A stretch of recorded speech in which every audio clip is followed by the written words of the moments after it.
And I think that's one of the things that I love about science fiction, poetry, or scifiku is this idea that you could have different readings, and you could read it in a fantastical sense, or you could read it in a very real sense, because the best scifiku hits you personally.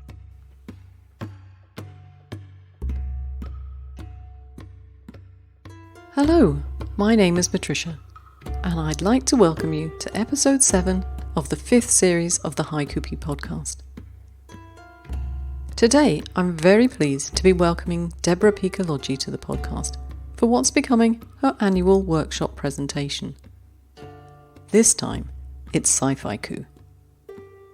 By the way, did you know that these workshops are also available on Poetry Pea's YouTube channel, usually a couple of days after the podcast is published? There's a wealth of information on there now, and it's all free. Do subscribe and spread the word for me, please. The previous workshop on Kerouac was by Stanford M. Forrester, of Bottle Rockets fame, and it's going down a storm. You should really listen to his podcast or watch the workshop because, of course, it's right like Jack time. Submissions are being read for this topic now, but please send at least 4 haiku and send them to the right address. Details are on the submissions page on the website. If the poems go to the wrong address, they quite possibly won't be read in time to be included. Thank you. Thank you too for all your Haibun submissions. Shane, our Haibun editor, and I will be reading them this month, and you'll get an email by the end of the month. If you haven't heard by the 1st of May, email me. Now, before we hear from Deborah, let me tell you a little bit about her. Deborah was president of the Science Fiction and Fantasy Poetry Association for 5 years, stepping down from that post in 2011. She served as moderator for the Southern California Haiku Study Group at the USC Pacific Asia Museum in Pasadena, and the California Regional Coordinator for the Haiku Society of America. Since 2016, Debbie has been a board member of Haiku North America, a biennial conference devoted to haiku poetry. It's on next year, I think, and I really want to be there. So you can tell, Deborah is haiku royalty. Let's hear from her, shall we? Hello, Debbie. It's so nice you could join me again for what is becoming your annual workshop for Poetry Pea. Now, I was reading a lovely article, I hope you found it was a lovely article actually, by another of our poetry friends, Cathabella Wilson. And I came across this wonderful little snippet, which really shows what an influence a great teacher can have on our lives. And this is what you told Cathabella. Dr. Francis St. Lawrence was one of my teachers at Hamilton Junior High in Long Beach, presumably California. Although he taught maths and science, on Fridays he would stop a class a few minutes early and read a poem to us. He would read us poems he loved, like Annabel Lee by Edgar Allan Poe, Jabberwocky by Lewis Carroll, and The Highwayman by Alfred Noyes. And I found his love of poetry contagious. And I thought to myself, we should all be very grateful to your maths teacher. We have you today as a poet. Today, we're going to have a workshop by you on Scifiku. And I have to be honest with you, Debbie, I've got very little idea about it. I'm not even confident I spell it right, but I'm coming with a bit of trepidation. I don't know if you could feel the fear. I think we'll be okay because Star Wars is one of my favorite films of all time. Star Trek, I love as a TV program. So I think I'll be a receptive audience, Debbie.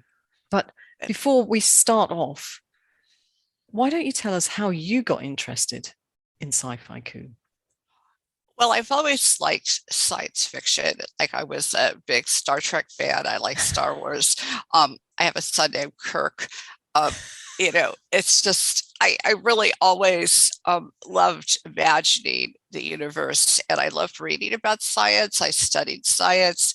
I ended up with a degree in mathematics, but I always loved science.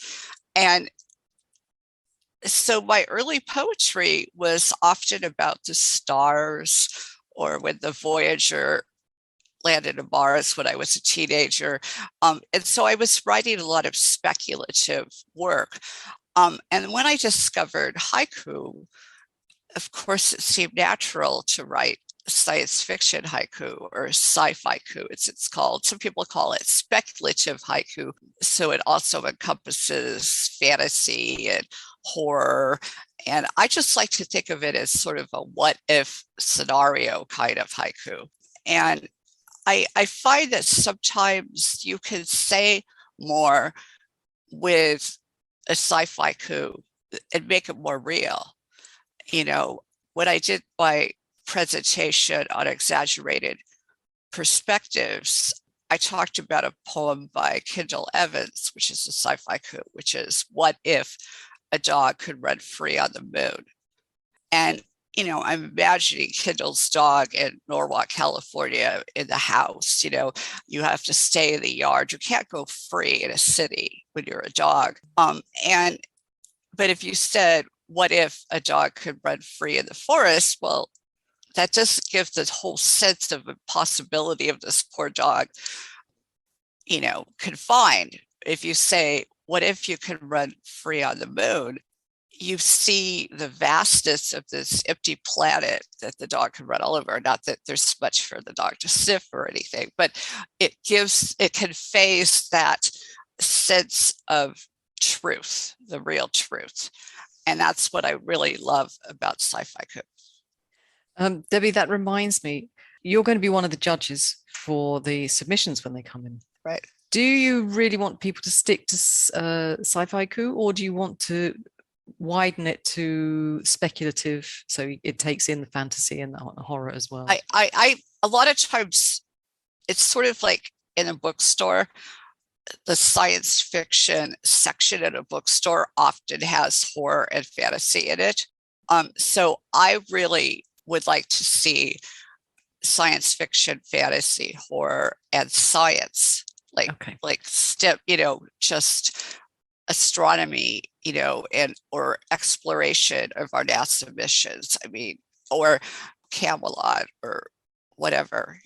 I think that Scifiku is used as an umbrella for all of those forms. Sometimes I will refer to it alternatively as speculative haiku. And then, of course, speculative haiku is kind of hard as a name because sometimes Scifiku by nature is more senru. I will sometimes call it Scifiku, sometimes I call it speculative haiku, but I'm including fantasy and horror and STEM subjects in that, science, engineer, technology, engineering, mathematics. Shall we hit that button and off we go? I hope people enjoy it. I've had the good fortune to be able to have a look at the slides beforehand, so I'm pretty sure they will. Okay, thank you. An exploration of Scifiku. What is Scifiku?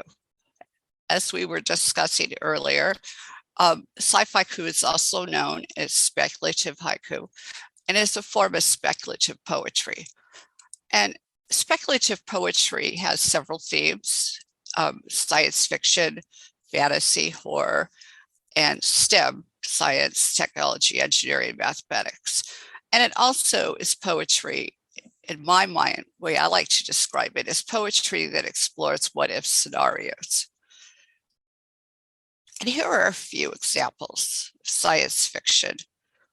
Martian Greenhouse, The Buzz of the Robot Bees by Carolyn M. Hinderleiter. Or fantasy, Bloody Spindle, Putting Another Princess Under Again by Christina Singh.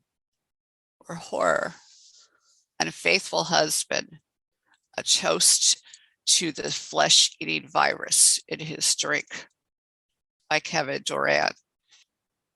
And as a STEM example, Firefly Flashes, The World Beyond Boolean Logic by Jay Friedenberg.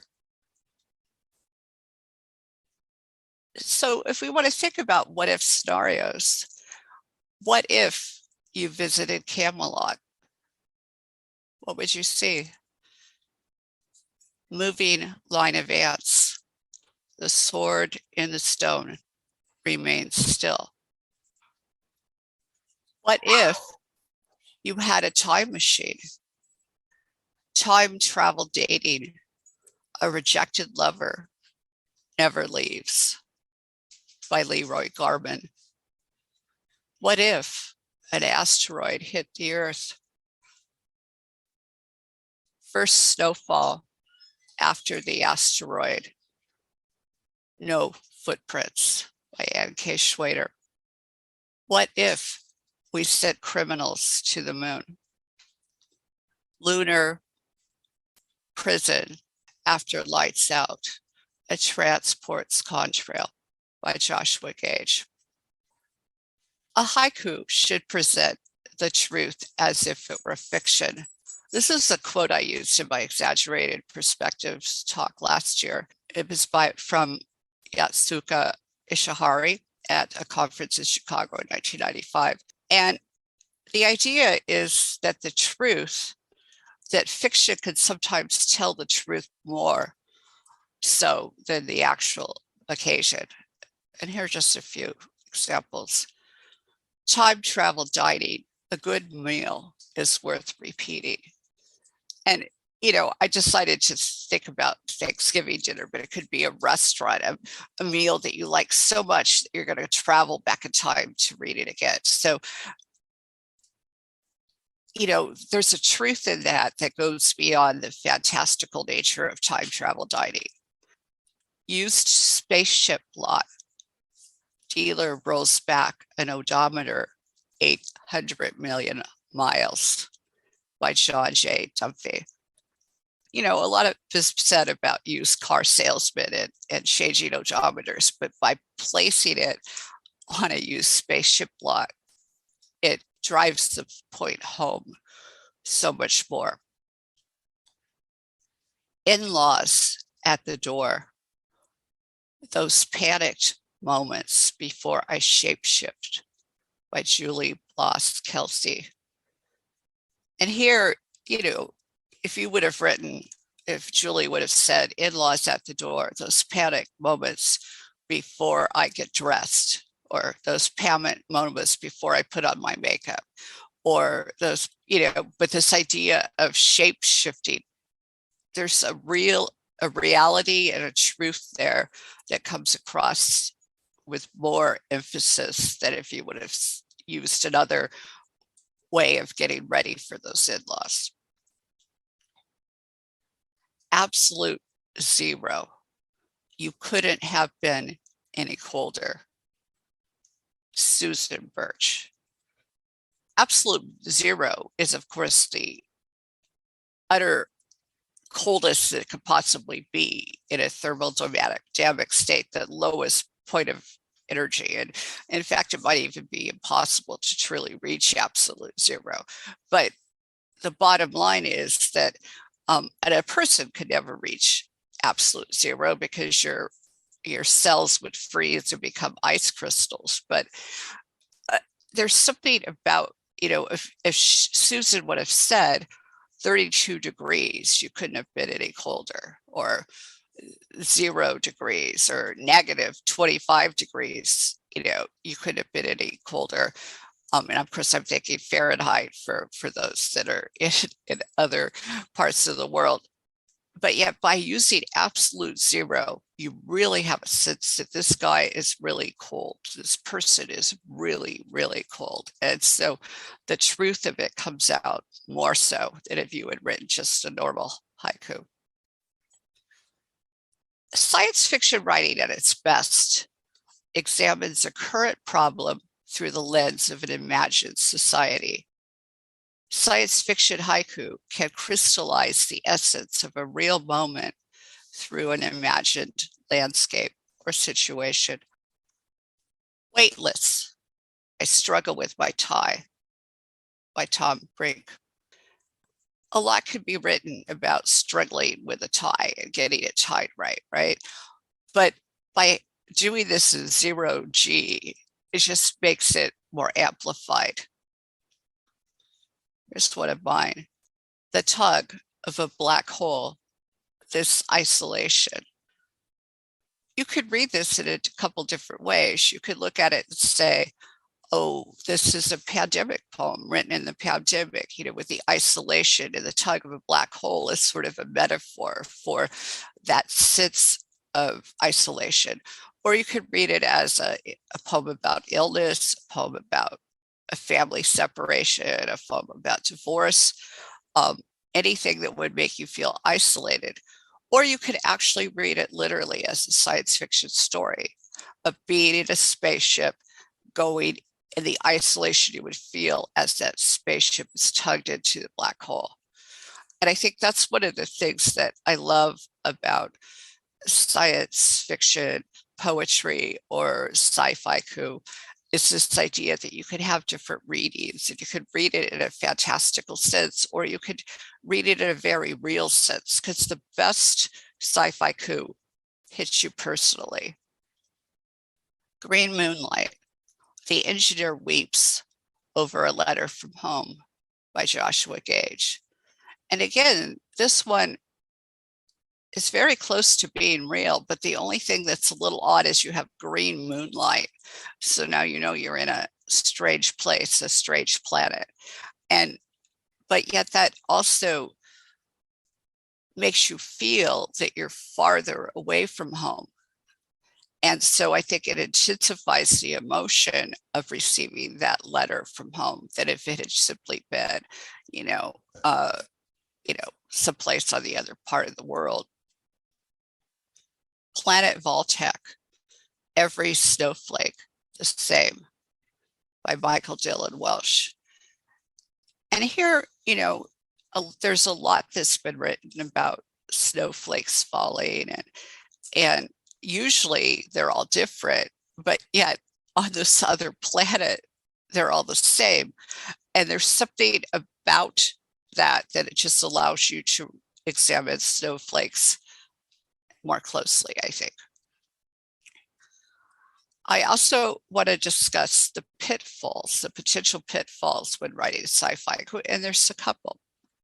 First, sci-fi needs a sense of focus, or the reader could get lost.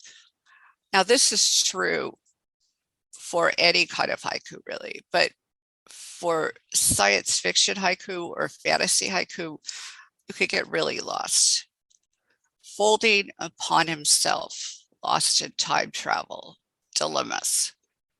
So, here you've got this idea of maybe the novel, The Man Who Folded Himself, and this idea of going in time and getting all mixed up with your timeline. But it doesn't really say anything, and it's confusing. There's nothing there. So instead of that, if you focus in on a specific thing that might get screwed up by time travel, like time travel blip the day his grandparents didn't meet. So here, you're not going to even exist anymore if your grandparents don't meet, which you cause this dilemma by going back in time and somehow interrupting their meeting somehow. And so by focusing in on this specific incident, it's far more clear than just, time travel dilemmas, because what is a time travel dilemma? So that's the first thing. And there's a lot of concepts. If you're going on a scientific concept, you could get really bogged down in the big picture, and instead of focusing in on what is relevant to the poem. Another pitfall is to set the poem in a place so alien that the reader can't relate. Urgy-Badal, our date for binary fission under double moon shadows. So first of all, we don't know what Urgy-Badal is. Is it a planet? Is it a plant? The only thing that might, you might say, okay, energy petal, maybe it's close, so maybe it's a flower. But then you've got a situation where you have people who reproduce by binary fission, place where there's two moons, and it's so alien, there's just no way to relate to this, really. if you wrote something like first blooms, assuming that Urgy betel is a flower, but first blooms being pregnant under the twin moons, here's something you can relate to. It's still in a strange planet because there's double moons, but we understand first blooms. We don't need to know what kind of strange plant they have on this planet other than it's blooming. And we understand what being pregnant is. So first blooms, being pregnant under the twin moons, gives us a place to relate to this poem on a planet with two moons. Another idea might be, if you want to focus it on the binary fission, you could say twin moons, my appointment for binary fission. So here we have a sense of the moons, but time passing and appointments and a doctor's appointment or something. So again, you have a way to enter into this strange world. And finally, relevance. It's very important when you're writing a Scifiku, because you might read a haiku about a creature or an unknown planet, but what does that mean to us? New planet, the 25 spots of the zuz. Okay, so I don't know what a zuz is, but it's some sort of animal, I assume. And we're on a new planet, but what do I get from this haiku? I don't get anything from it, and I'm really not awestruck and wonder because it's such a short little thing. You're not really getting a description of this planet. But yeah, you could change this slightly. You could say, new planet, the 25 eyes of the zazazazaz. And in that sense, you've got a new planet, a strange place, and you've got 25 eyes watching you. And there's something very creepy about that. But so suddenly you are in this strange planet. And whatever this creature is, this zazazaz, it doesn't matter what it is. All you know is something kind of strange and you're kind of scared. And so it does give you a place to react. Another even better poem about an alien on an extraterrestrial is this one by John Dumpy. The alien's language, lacking a word for war. And see, in this one, it's a poem that's relevant to us on so many different ways. We're in an alien planet place, possibly, or the alien could be visiting our planet. It doesn't matter really. But this alien doesn't understand war because their society doesn't even have a word for war. And that's a statement on our society, which makes it much more personal. And finally, I just wanted to add a couple more Scifiku for the road as you start your own speculative haiku journey of writing them. Beaming, my poems translated into Klingon by Haiku Elvis or Carlos Colon. Jedi mind trick, the bus driver doesn't ask for my transfer slip by Tanya McDonald. And I wanted to mention that these two, of course, take place in an established universe that we're all familiar with. We've all watched Star Trek. We've all watched Star Wars. So having an element from that universe in the poem gives us something to anchor to. If you create the entire universe by yourself, it's hard to condense that into a haiku. You need to focus on just one element of the strange universe that you're creating. So there's two ways to get around that to alien to relate to problem is by either using an established universe that people know or by having something in that haiku that's familiar. Paranoid vampire, every odd shape is a crucifix by Francis W. Alexander. Abandoned nursing home, the mahjong tiles Still Move by Greg Schwartz. I wanted to have a couple of examples of horror haiku. Time Machine Rust. Even our past, you know how to avoid me by Megan Arkenberg. Neutrinos. She sees right through me by Jay Friedenberg. So I'd like to invite you to go on a geeko through your imagination and imagine yourself in a different place, Camelot, Mars. And what do you see? What do you hear? What do you taste? I can't wait to read what you'll write. Thank you. Debbie, thank you. Thank you very much. I'm a lot less worried now having listened to you about than I was when we started this one today. There are some real nuggets there.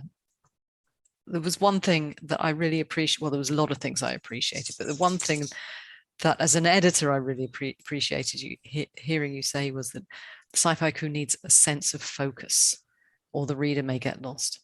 And I think sometimes as poets, we get lost in our thoughts and our work, and we get carried away, and the work then lacks focus.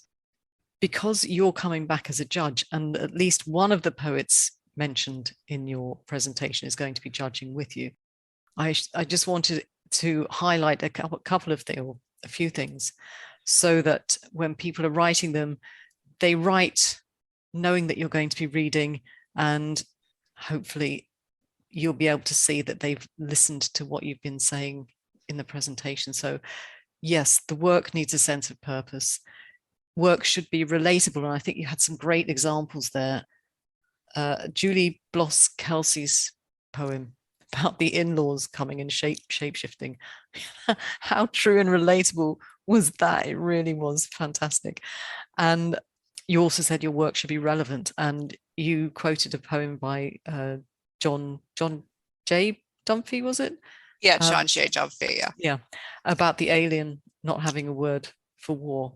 And that comes very much certainly into my mind in these days, how relevant that poem is today, really. And just to remind people, if you're in doubt when you're writing the poetry for this submission, nip over to our YouTube channel, because Debbie's presentation will be on the YouTube channel.